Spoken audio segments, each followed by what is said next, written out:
Hello, fiends, friends, and familiars. This is Matt Orozco here from Macabre Daily, and I am super excited today to be joined by PJ Starks, who is, I'm going to list off your titles here, PJ, producer, director, editor, and writer of a myriad of independent horror films, some of which I Yep. think our audience might know, such as the Volumes of Blood films, as well as the 1031 films, both great anthologies. And then you're working on a handful of exciting projects we're going to be talking about today. Yeah. So thanks for being here, PJ. But that like I was saying a few minutes ago, thanks for the opportunity. I'm glad to be here. Well, as we said before we started recording, I think we're in good company because you're wearing a Phantasm shirt, and that's like my, one of my go-tos, and it doesn't get as much love as I think it should. But the fact that I see folks that talk about it the same way I do makes my heart sing. Yeah. No, I agree. I mean, the Phantasm movies definitely have its core audience. I think the first one is probably like the quintessential of all of the films. Um, I tried to watch, or I did watch the very last one, was it Ravager? Yeah, And it was a bit rough to get yeah. through, but the original, like I was saying before we recorded, I have Phantasm kind of on repeat. It's one that I watch quite a bit. It's one of my comfort food movies. But I agree with you. And when Angus Scrimm passed away, I Yeah. mean, he's one of a handful of icons over the last 10 to 15 years who have passed, and it hit hard. And yeah, and then it's funny because a couple. I think it was probably either beginning of last year or end of the year before. Don Coscarelli put out uh, True Indie, which is His his book biography. about making his biography. And we were at Eric Huskisson is my producing partner. He's also got my hero life mate, and Kevin Smith's a big influence on me. But anyway, so we were at Horror Hound, and Eric surprised me with that, which was pretty awesome because it is a great book. Like Yeah. he is a good filmmaker, but like as a writer, as soon as I started reading it, and I don't read a lot, I don't read as much as I used to, but um, as soon as I started reading it, it's like I couldn't put it down. The way he was describing how he made his films, just the guerrilla style of the filmmaking, and it really took me back to the humble beginnings and how you really do take risks because the more you do it as time goes on, you want to be safer, you want to be as professional as humanly possible, and a lot of times it's going to sound bad, but like being professional gets in the way of ideas a lot of times because Yeah. you have to make a choice. Do I hang outside the car and fire a shotgun towards the camera, or do I find a safer way of doing it? And that's where the compromise comes in. And sometimes, even if the answer is no, you're like, I got to find another way to figure this out. And sometimes you don't get to do what you want to do, which sucks. Yeah, Which you I just hope guess you is don't like die. Like I think exactly, that's the thing I saw from Phantasm. It's like, the car flipping scene. It's like how many people, like, there's just the amount of people that could have died in that one scene alone would have changed the total trajectory. I mean, it would be remembered in the same way a Twilight Zone film movie is right, like for awful tragedy as exactly, opposed to like, being this kind of really quintessential horror film. And I'm partial to the second one only because I think I saw it so much. But when I saw yeah, the first Phantasm, I think one of the things that it's like one of those movies that you've never seen anything like it, and it's almost beyond comparison of like if someone were to ask me, tell me a movie that's like Phantasm, like I don't know what to tell you. Like I can't think of a movie that's dabbles in so many different ideas and makes them yeah, work. Even with that, again, they're plot holes the size of craters in some of the movies, but at the same time, there is this through line of consistency with the characters. And Don Coscarelli is a good example of someone who own you can, if you're willing to do the work, your movie can be as big as you want it to be. But he really was pounding pavement trying to get the word out on things like Bubba Hotep and just reading about how that caught fire at on doing small independent runs, much like we're seeing a lot of yeah, independent films do today, is like having these limited theatrical releases. I think the spirit of independent horror cinema is alive and well, and we have folks like Don to thank for blazing a pretty great trail. Um, but before we get into some of the films you're working on, PJ, because you're working on some pretty exciting things that you sent across. I just want to talk about you a little bit. How did you get started in the independent horror film business?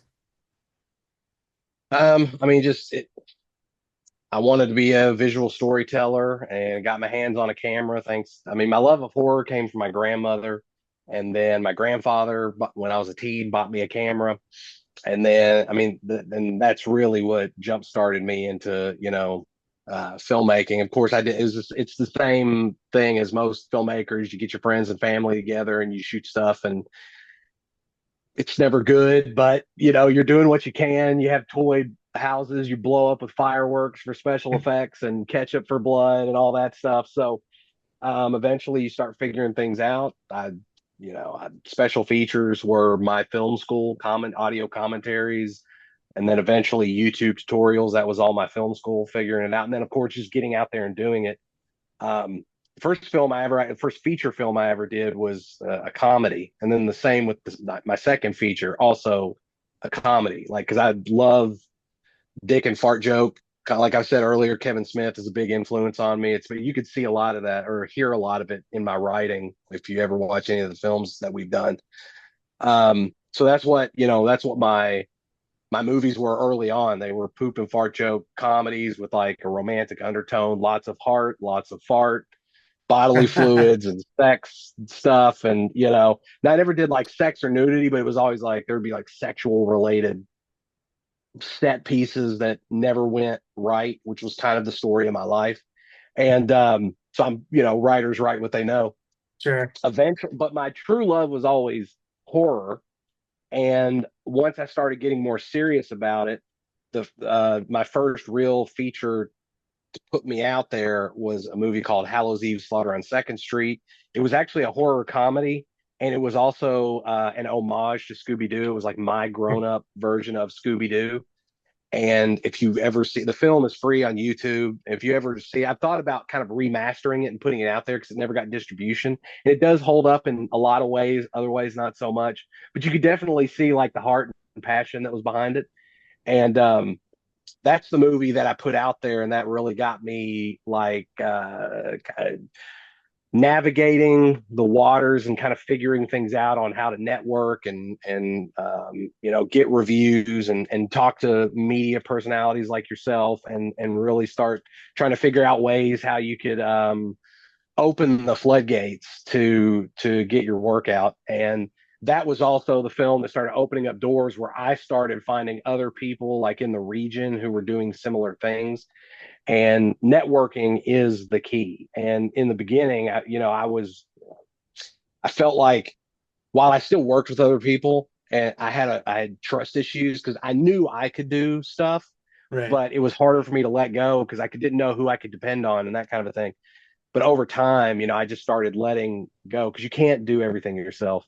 And that's when I started, finding certain individuals that I work with quite a bit, like Alex Clark, who's our director of photography, and of course Eric, who's my producing partner, and we started Blood Moon Pictures together.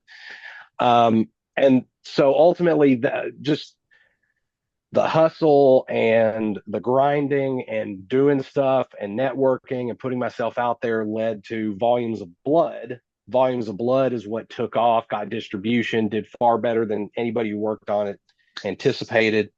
That's ultimately what got my name out there and in the horror community where it really started to resonate with other people, and people started contacting me, and then I started doing more producing and working on other projects, and now that's really I started with writing and directing, which I still do now, but a majority of what I do is producing. So I do a lot of the behind the scenes stuff, whether it comes from you know uh, helping conceptualize, helping with the script, finding cast, finding crew, to some degree, helping with financing. I don't deal a lot of that or with a lot of the financing stuff, but I have been doing a lot more of that lately. Yeah, but it's, it's been it wasn't the journey that I planned originally, but I would say it's been just as cool considering like all the different people I've met and celebrities that I've had a chance to work with and be on set with. So it's yeah, that's kind of like in a nutshell where I started and kind of where I'm at now. Yeah, I mean, I think it's good for folks to hear kind of what that trajectory looks like because, there's a lot of, I think when you're young and you don't know much about anything, it's very easy to just kind of assume that these things happen in a very almost supernatural way. Like, oh, this Hmm. person either just got lucky or, they must know people. And like, there's some of that to be sure. But I think a lot of folks' beginnings in horror do start with one, a love of genre that turns into a passion for creation. And then eventually, you continue through that and people will notice, it's a matter of it's a numbers game at that point. And you have taken on quite a few roles. I'm curious to know if there's, even though you tend to be more on the producing side of the house these days, do you have a preference as far as when you're typically working? Do you prefer to be kind of on the directing side, the writing side, producing, or does it not really matter at this point anymore? I think I I kind of I guess I do prefer producing. Um, it kind of it really kind of like depends on what the project is, and then to what level or capacity I'm involved. But ultimately, like one of the things I've found with producing is you kind of have your hand in everything, and I Right. love collaboration. That's my ultimately my favorite part is meeting and getting to work with other filmmakers and other creatives. So that's my favorite part. So the producing, I know it sounds like a control thing, but I'm more of like I don't like micromanaging. So anytime we found somebody like that comes onto a project, we give them.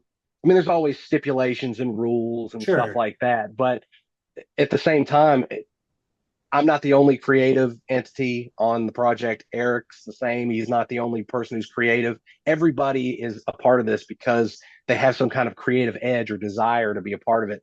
And like, I mean, you hit the nail on the head a second ago with passion. If you don't have the passion for this, if it's all about money, then the chances of you being good at it are going to be very slim. Secondly, the chances of you succeeding are going to be even slimmer.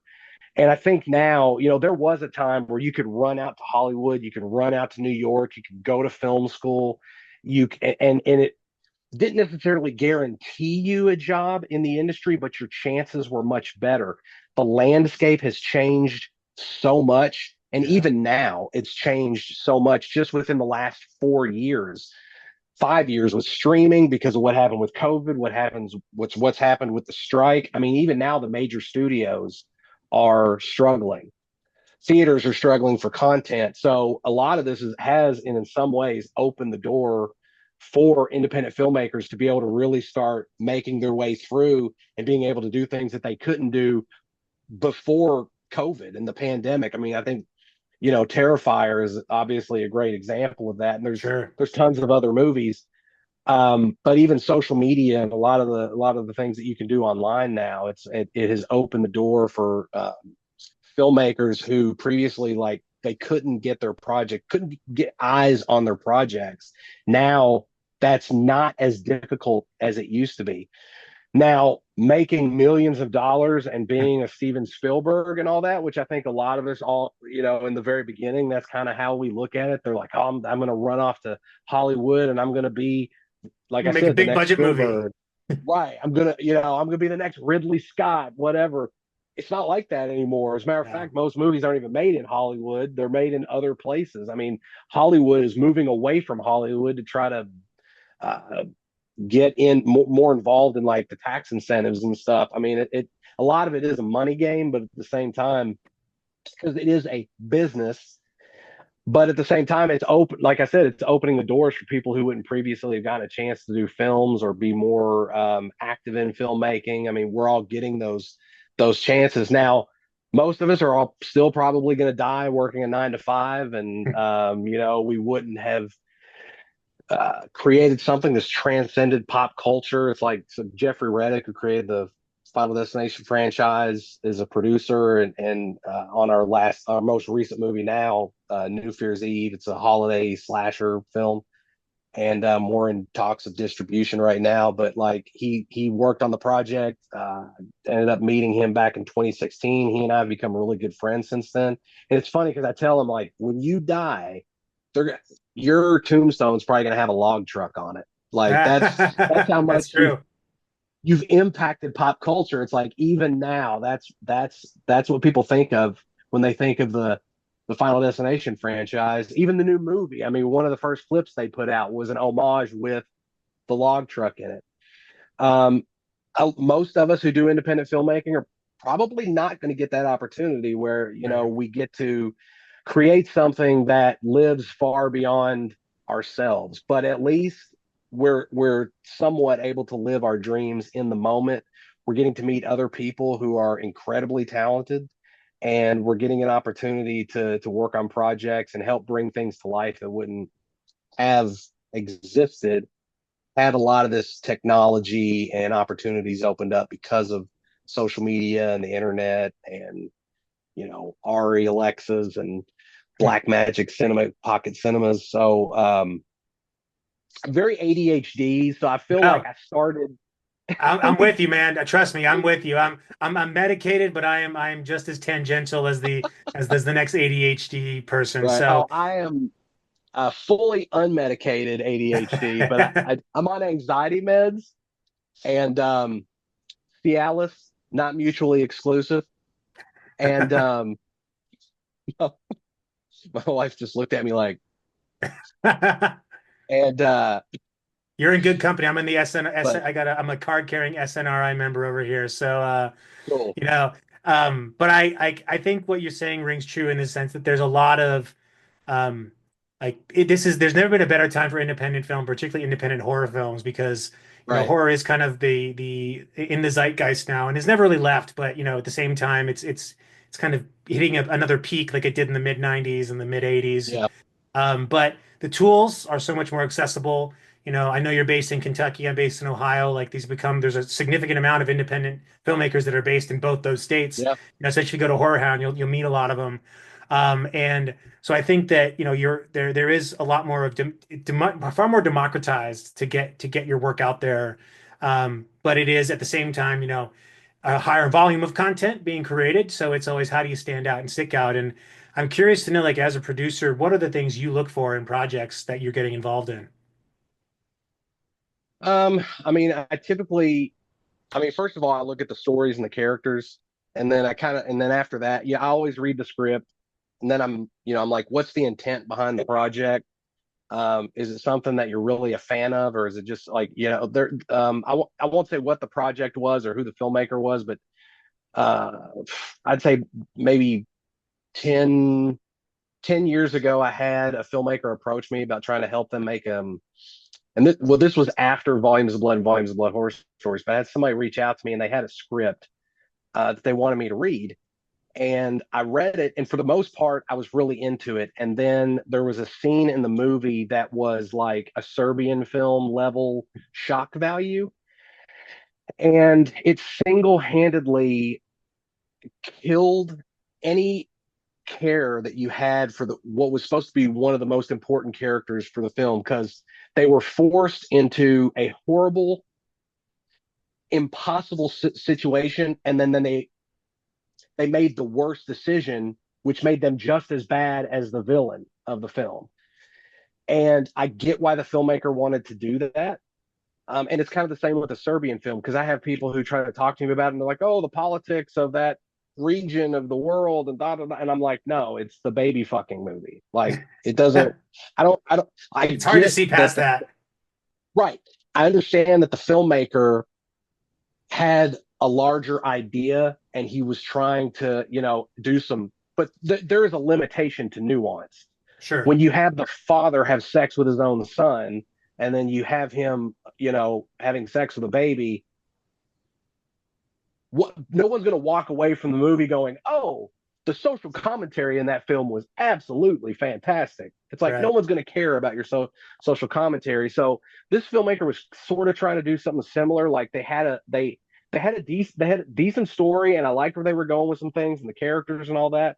I mean, it did still need a little bit of polishing and everything, but ultimately it was like this one scene was so extreme.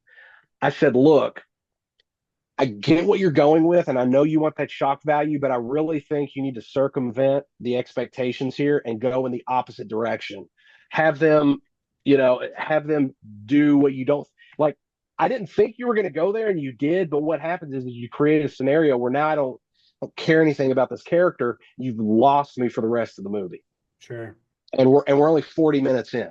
So you have to go in a different direction because otherwise this will just be like a Serbian film where you're going to be arguing that there's a deeper meaning to your film and no one's going to give a shit because all they're going to think about is that one shock Yeah. How awful moment that one in the thing film. is.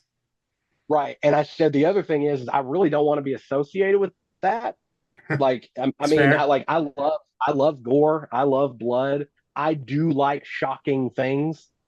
But at the same time, I think there's still limitations, and he would not budge, which I get, because I've been in situations where I didn't want to budge on certain things when I was being told a better direction is this. Now, it was never as extreme as like what we're talking about, but there were times where I was trying to be pointed in a different direction, and I'm like, this is my project, and I know better, and that's kind of the card he was pulling, and he wouldn't he wouldn't change it. So I was like, I'm not feeling it because I feel like you kill the movie after that, and to me I just lose interest. So I stepped away. The movie never got made, and I don't know if he ever tried to decide to maybe change it later on.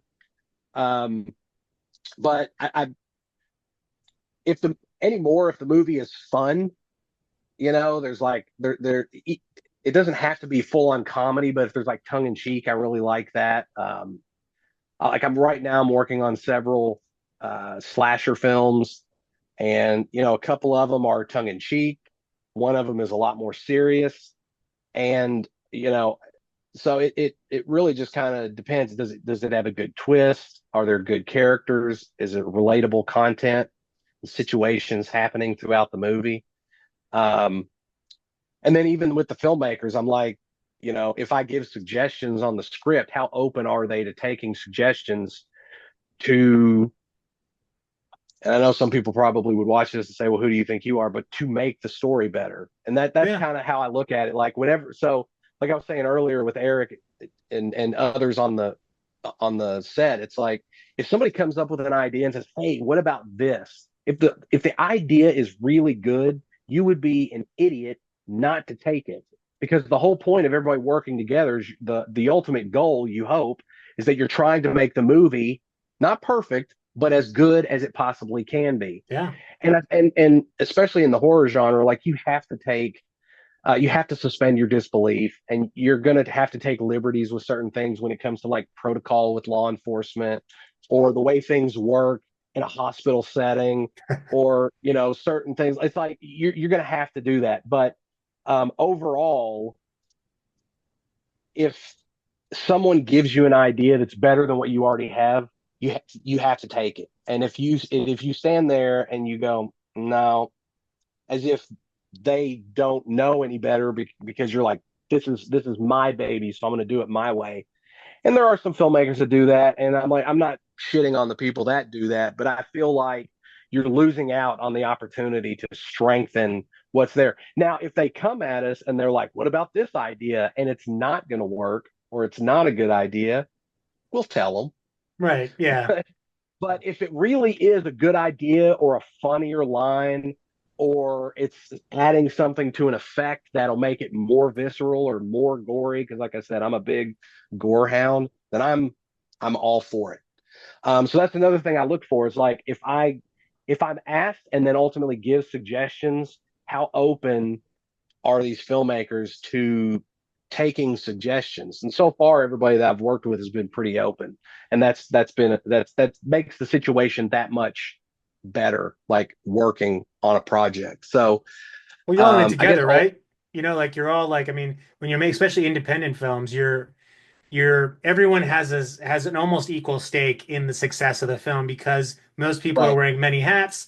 Some people have put in, everyone's put in usually their little bit of their own money to varying degrees yeah, based on what they have to give. So while the amounts may not be the same, the level of investment as far as how much someone can afford is usually the same across the board. Is that, and so right, I think that that idea of having more kind of collaboration and camaraderie as part of the process, makes sense because if you're working with people that aren't willing to do that, could really sink everybody else's fate along with it, right? Not to say that every suggestion is the right one, but if you're Right. not open to change, then the likelihood of your film becoming the best possible version of itself is going to be diminished just out the gate. And you've got some interesting films you're working on, like first one I want to talk with you about is New Fear's Eve, and I just checked out the trailer you sent over, and um, I love the mask. First of all, the kind of bit of an homage to like the owl from Murder.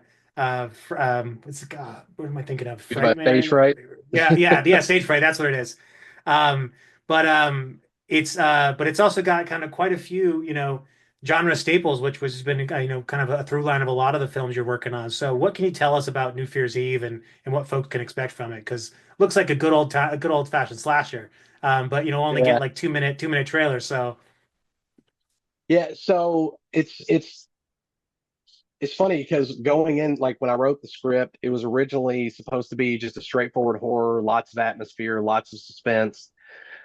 Um, and once I sat down to start writing it, I had gone through a whole bunch of. Um, I had a period in my life where like I'd gone through a divorce. My mom was diagnosed with double lung cancer. A couple years before that, my grandmother, who was like my rock when it came to independent filmmaking, like she's the one who gave me a love for the genre. She had passed away. And so it was like I had all these pent up emotions and feelings and all this stuff. But the other thing is like I cope with trauma through humor. So when can I relate. sat down and wrote, so I had the basic concept for what I wanted New Fear's Eve to be originally, but then when I sat down and started writing it, there's three characters, the three main characters. So the two main male leads are basically my main personalities kind of split in two, the more serious side and then the more comedic, inappropriate side. And then of course, the female lead is a representation of Leslie, who I'm married to now, who we were high school sweethearts, and I was an idiot, and broke up with her and married somebody else. And of course, we both ended up marrying two different people. We had great kids out of the mix, and I would never take any of that back. But what that did was is that made me think a lot about decisions and life and change and loss and grief, especially like what I was going through with my mom, what I'd gone through with my grandmother. But I'm a huge slasher fan, and so I was like, what if I take the idea and the tropes and then I turn as much of it as I can on its head? So instead of the killer just there being this massive twist, which I won't say there isn't a twist, but what if the killer really represented something, which is ultimately like change and loss, and then the characters, because anytime something horrible or sudden happens or something that changes the trajectory of our life, it usually comes out of the blue, and Yeah. it's how you deal with it. You can either curl up in a fetal position and cry and give up, which some people do. But if you're lucky enough to have a support factor, you can help build yourself back up, or you can pull yourself up by your bootstraps, which I hate that phrase, but I'm still using it here, and march forward and do your best to overcome. And that's ultimately what the movie is about. And it's funny because early on in the pre-production, when we were having meetings with Dave Sheridan, who was Doofy in Scary Movie, and Rob Zombie's Devil Rejects, and Sex Drive, which is actually right there. Such an Um, underrated movie, by the way. It's oh such a man, and good he movie. is hilarious. Yeah, it is a really good movie. Um, so anyway, so it's funny because like early on when Dave, we're having meetings with him because he and Felissa Rose were producers kind of more in the pre-production phase, and then Jeffrey, who's also a producer, has been more of a producer from the post-production side of things. So early on with like Dave, we would have meetings with him, and he would go, "All right, guys, this is like right before we're really pushing the campaign and everything and promoting." He's like, how are we going to talk about this movie? PJ, what is this movie about? And I go, well, it's about these three best friends who are put through one of the most horrible circumstances they could ever imagine, and it changes their lives dramatically, and it's about how they're going to try to overcome and how they lean on one another and try to work through their trauma and this, and he goes, hold up, he goes, are we making a fucking Wes Anderson movie or are we making a horror film? Like what? He goes, maybe the movie's about that, but if you go out there touting this slasher film as this movie about overcoming trauma and this, that, and the other, he goes, you are going to start losing your core audience. So we have got to come up with a different way to promote this movie. And I'm like, all right, fair. But the movie itself is about three best friends and the days leading up to this mandatory New Year's Eve party. None of them want to be there. And unbeknownst to them, they're being stalked by this sadistic serial killer who is also being hunted by the police and the FBI. And ultimately, they all go to the party. They get locked in with them and their fellow employees, and then it's like all hell breaks loose. And there's over 40 kills in the movie, all Wow. practical effects. The film it recently finished its festival tour, and I mean it screened all over the place: Houston, Cincinnati, Indianapolis, Manhattan. Um, Over in the UK, it had a premiere. So and everybody who saw the movie really seemed to enjoy it. It really resonated with audiences. I mean, you always have your people who are like this fucking blows, Yeah. but ultimately, I think people really got into the film, and I mean, it gets great reactions with the kills. There's some laugh out loud moments because that's the other thing too. Like after I wrote the script and sent it to Eric early on, he called me back, and I didn't tell him that I had written a bunch of comedy into it, and most of the comedy is relegated to the dialogue. And he called me back and he said, "Okay, so I read the script and it's really good." He goes, "But it's really funny. There is no way this is a horror film. It's more of a horror comedy." And I said, "Well, yeah." Maybe. Yeah, That maybe. was yeah. You're right. You're basically right. And I was like, "Why do you think I should take all that?" He goes, "No, the humor works. It's just not what I expected." Um, and the great thing about that was Eric and I wanted to do a lot of firsts with this film. Like up to that point, we had only done anthologies. This is our first single narrative feature.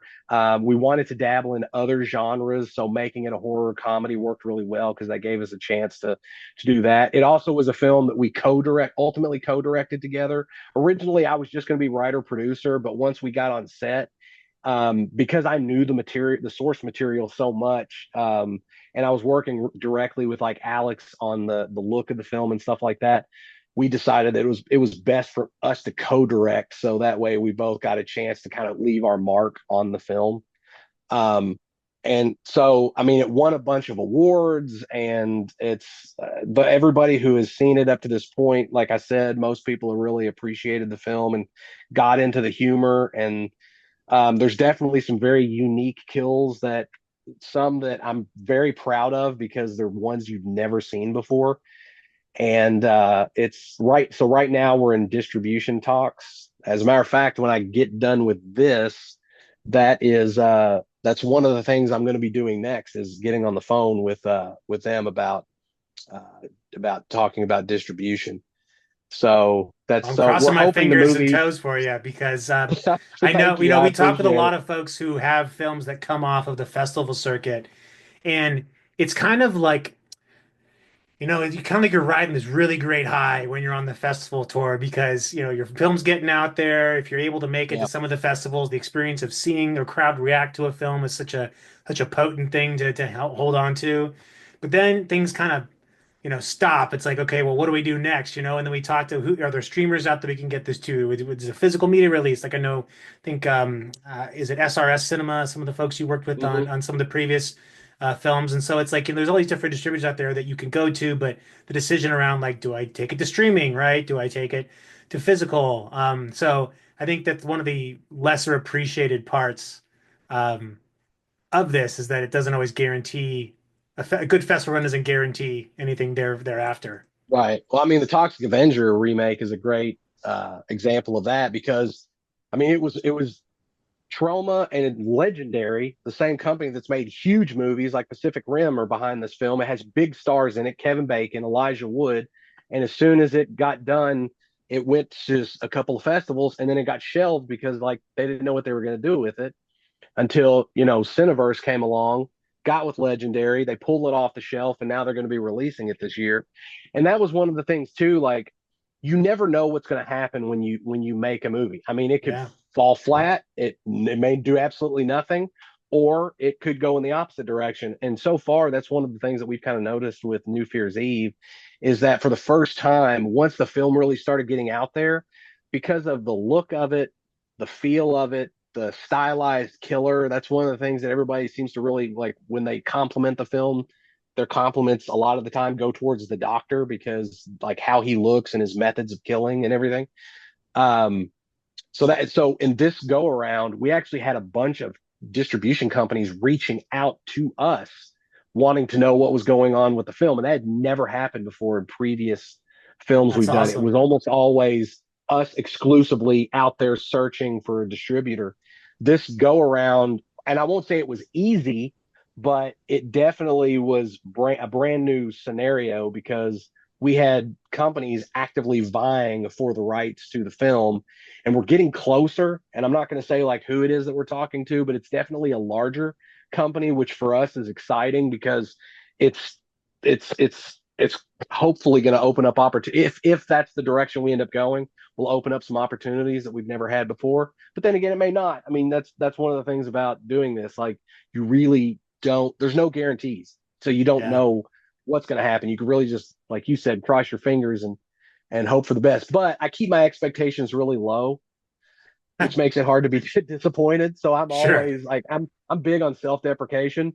So I tend to do that with even when opportunities present themselves. I'm like, Yeah, we'll I mean see. You know, it's I mean it's I think it's good to keep yourself mentally kind of in a place where that you can receive both good news and bad news in kind, as opposed to kind of having one have a far greater impact than the other.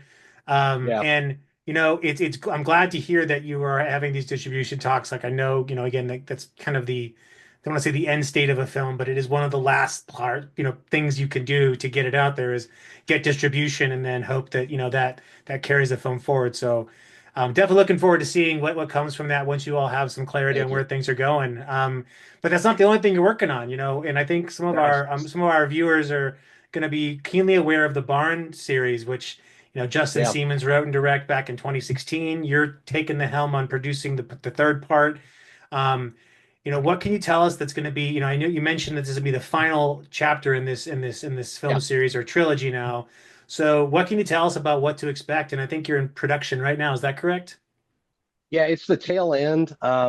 So not too long ago. I take that back. It was September of last year. Eric and I, because Eric's also producing on the movie. He and I got an opportunity. We went to Pennsylvania and we were on set for about 8 or 9 days helping. We got to work with Courtney Gaines because Kelly Maroney is in it. Chopping Mall, Fast Times at Ridgemont High, but we had just missed her, unfortunately, but I've It's a since bummer. got connected with her on Facebook. Yeah, and she's super sweet and she's been really cool and supportive. And um, but I can tell you as big as the second one was because I did get like I had a cameo in the second one as Dr. Dinglegary, which is I'm sure going to be the peak of my acting career. And I got to work right alongside Darcy, the male girl, and she was super cool. Like that was an experience that I'll never forget getting to work with her. She was very, very cool. And so coming back onto set and being in this one, Eric and I also have cameos in this. I won't say exactly. I'm not the same character, but I am in the film. Um, and It's gonna be a where find PJ instead of where's Waldo. It's find PJ. sort of, yeah, because we were like, how can we bring me back, but also make me look totally different? So I had to find a like I chose a costume when I got to set that I thought would work best, and then also I had to kind of find a disguise. So now I do have like lines and the stuff. So in the film, so when you see me, it's gonna be obvious who I am if you recognize my voice. Um, but I got to be in a really cool, very violent, extremely bloody scene. So did Eric. And that's the thing. Like, if you thought the second one went to like the next level, this one is times 1,000 just from the effects. So Cody, who's doing all the special effects, and made the designs for, or he made the suits and everything for the, Candy Corn Scarecrow and Hollow Jack and the Boogeyman. He so I will sing Cody's praises. I've gotten to work with him twice now on two different sets. The Boy from Below, which was another one. Actually, the Boy from Below's theatrical one sheet just dropped today, and but I got to work with him on that. I got to work with him on the set of The Barn Part Three, and I mean, he is insanely talented. Him and Samantha both, and I mean, just the cast, the crew, everybody was really bringing it. So I think it's going to be everything that you loved about the last two movies.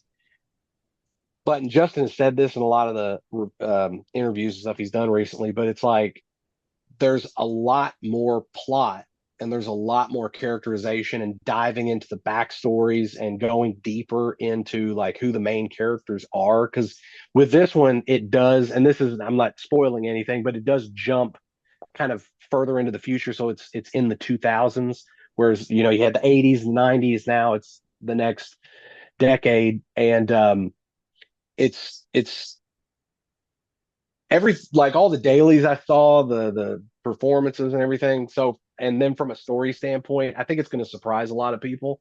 So it's going to be exactly what fans expect in a lot of ways, and then I think it's going to be a lot of things people won't expect. So there's going to be stuff that like newer people who are discovering the franchise for the first time can really gravitate towards, because even if you don't watch the first two and then you just see this one, I think it's definitely going to make you want to go, oh, so what's the backstory to this, and go watch the other two films.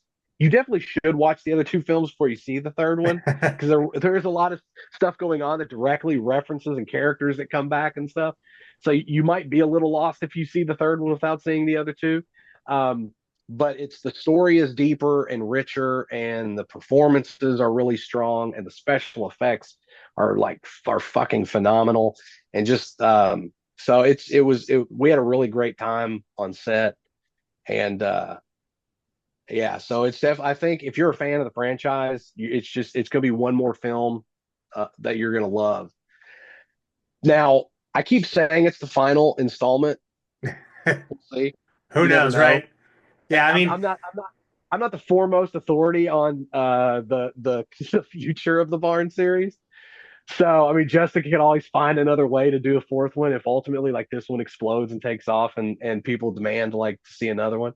Um, but yeah, and that was the other cool thing too. It's like, so we worked with Justin on Volumes of Blood horror stories, and this was back in 2016. So he had been working on the Barn, and the Barn it came out not long after that. So we've been friends with Justin since like the first Barn like was wow, made and came out and everything.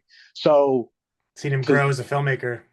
right to seeing him grow, and then our relationship as friends and everything, like we've worked on other projects together, we're still working on projects together, and the fact that he asked Eric and I to come on board and be producers on the movie, like full blown producers, not just like some executive producer and associate producer, but like we've been there since the very beginning, before anybody knew anything about it going out. We saw all the designs and were a part of a lot of the early on pre-production stuff.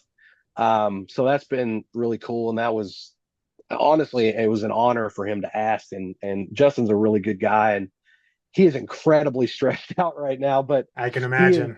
he's like this close to being done. There's a few more things that have to be shot, and there's a few more people that are going to be announced cast wise.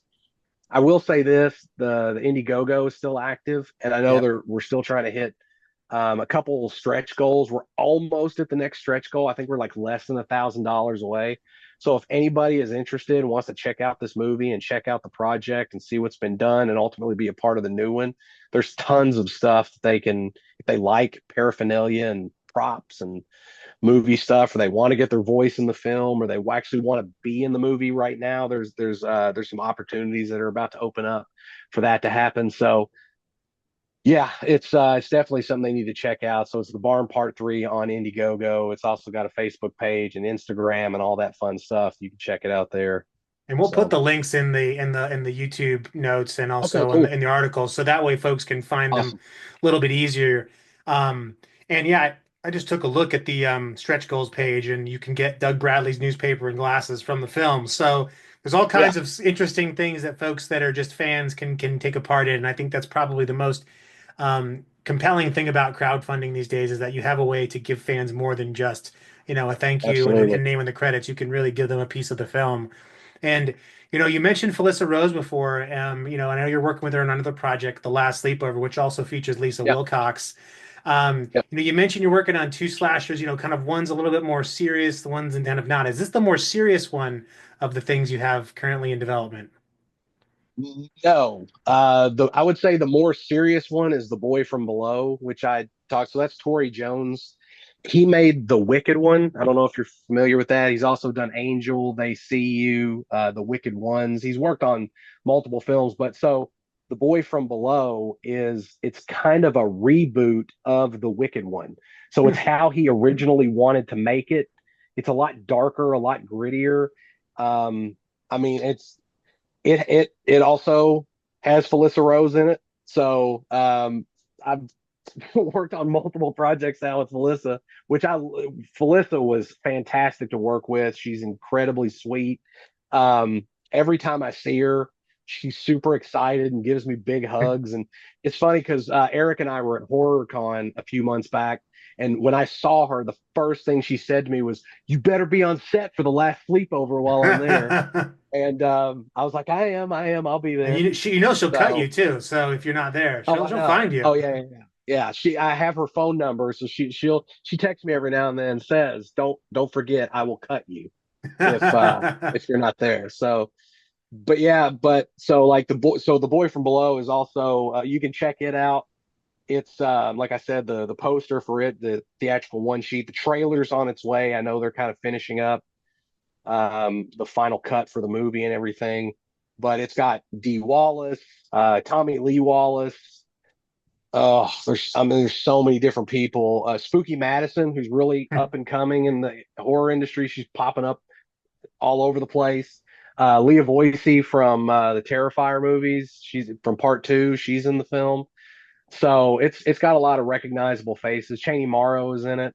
So Awesome. it's I've seen some of the footage and it looks fantastic. So I'm really looking forward to that. And so that one's the more serious slasher films of the two. The other one is The Last Sleepover, which you were just talking about, which again has Felissa Rose and then Lisa Wilcox from Dream Master. But it's it's a mix. I won't say it's a horror comedy, but it does have like a lot of humorous elements to it, and it's very reminiscent of like a 90s sort of slasher film. It's got that vibe kind of going on, especially like with the conclusion and everything. That's when I read the script, that's really what I gravitated towards. That's what I liked most about it, is it really had that feel of of like, and I Know What You Did Last Summer or Urban Legend, like that kind of slasher. I could even go as far as saying Valentine, but I mean that was like early 2000s when that Yeah, came out, like Valentine is 2001, 2002. like the last Yeah, but I breath of the feel 90s slasher came with Valentine. yeah, it fits right in. And it's funny too because like Thanksgiving, when I went and saw Thanksgiving, the first thing I said when it was done is I said it's the best 90s slasher movie that wasn't made in the Yeah. 90s because it has that look and that feel of a 90s slasher, which ironically is sort of what we're in a lot of ways what we're going for with New Fear's Eve. So I think you'll see some like crossover there. But that ultimately with the last sleepover, it's got a good story. It's got some really funny characters, some likable characters, and it's I think it's one of the and the killer in it is also very stylized, has a kick ass I was gonna say the look. look of the killer is very unique, and I think Yeah, it's almost like a demented Coraline almost. yeah,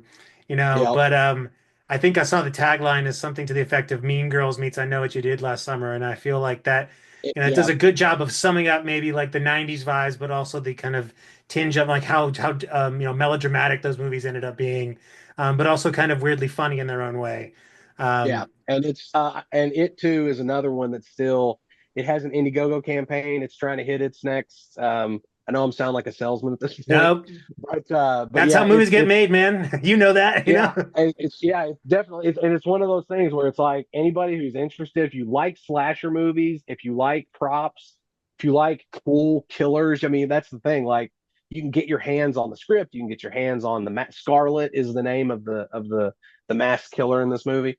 So that's like you can get masks from the film and stuff. So it's if you're really in, I mean there's a time when you would watch a slasher film and you're like, God, I love the look of that killer. I wish I could, and if cosplayers have to like make their own stuff, but like now, there's these killers that you get made and they look cool and you can actually get your hands on the, not just the props that like they were sitting around, but they're actually used in scenes and, they're screen used even.